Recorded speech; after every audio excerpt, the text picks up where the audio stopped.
কি হয়েছে কি এত হয়েছে কিসে? এই মেয়েটা গ্রাম থেকে স্যারের সঙ্গে দেখা করতে এসছে। এখন স্যারের সাথে দেখা হবে না, স্যার অফিসে বেরোবে, রেডি হচ্ছে। একটা সত্যি কথা বলো না বু, তোমার সাথে কি শফিকের বিয়ে হয়ে গেছে? হ্যাঁ হয়ে গেছে। সিকিউরিটি, তুমি গেটে থাকতে সব গিয়েছো, সব ভিতরে ঢুকে কি করে? তাড়াতাড়ি বের করো।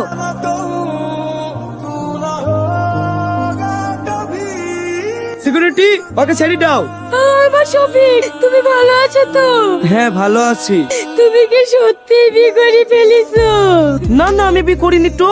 আমি জানি তো তুমি আমাকে খুব ভালোবাসো, তুমি আমাকে ছেড়ে অন্য কাউকে বিয়ে করতেই পারো না। এইসব তুই কি বলছি? তুই তোমার ভালো বন্ধু ছিলি, তোকে কি কোনদিন বলেছি আমি তোকে ভালোবাসি? হ্যাঁ, তোর আব্বা সেটা 50,000 টাকা ধার দিয়েছিল পড়াশোনার লেগি, সেই টাকাটা তুই পাবি। ম্যানেজার, ওকে ইন্টারেস্ট সহ 1 লক্ষ টাকা দিয়ে দাও। না না, আমি তোমার টাকা নিতে আসিনি। এই চলো, তোমার আবার অফিসে লেট হয়ে যাচ্ছে।